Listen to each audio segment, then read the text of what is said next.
sayisavelelwa webahlali okusho ukuthi umshado uyodlula nje sibhekile sigugele emakhaya ngalamalobola ngakafunakalayo njengoba phela simazi ukuthi uDJ Zinhle yena onabantwana abayi2 omunye lo okuka AKA nalona ke manje okhona wesibili uyabuza phela ukuthi manje lo wesibili uzothatha isibongo sikabani yena ngoba phela lo qala owaka AKA waka uKairo Forbes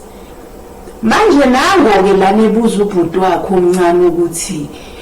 manje yena wazini ngendaba zesibongo kuye kumele wenze njani useyashoka phela ufuna lakho khama ama damage akhokhe phela inhlawulo njenga umthetho phela esizulwini uthi kumele ukhokhe inhlawulo ukuthi ingane ke iyayibisibiza isibongo sakababwayo hayi ke uZinhle engathi uyayibeka indaba ukuthi uthi yena uyayithanda indaba ukuthi akulotsholwe umntwana hawe ma yena ngalotsholwa hawe babo ngoba naku ukuthi umntwana ofuna athabize isibongo sakubo nango ukuzakhele sekhuluma ukuthi asingagijimi sikhulumele eziko ngoba asakazi noma ubongani uzimisele yini ngokuye ekhaya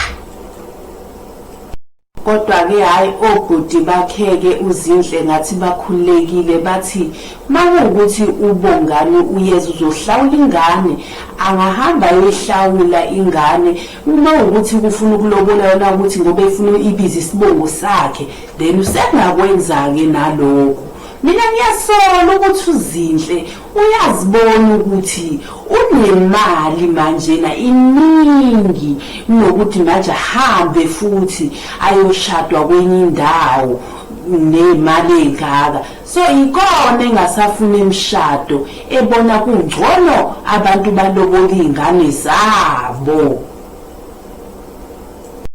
hayi akukho ke esingakusho ke Zinhle mawukuthi wena ujabulile ngaloko awufune kufaka iring esandleni sakho kuwena lokho thina nje singabalandeli siyakubongela ukuthi abantwana bakhona kodwa manje okumangaze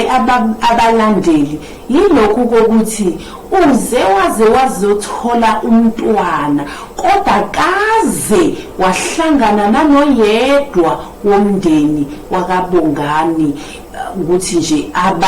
akabazi ikhona ke ethe washesha wayokhuluma noma wakhe ukuthi into ezothiwani ngoba phela manje useze wathola umntwana ukhona kodwa akabazi abantu basemzini kodwa ke asithembe ukuthi uyazi yena ukuthi into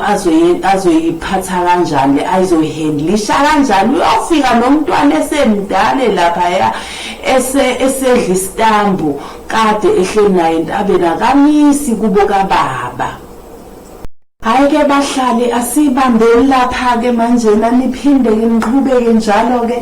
ningisubscribe ke bahlali ningilandele nje njalo ngizobe nginilethela indaba ezimnandi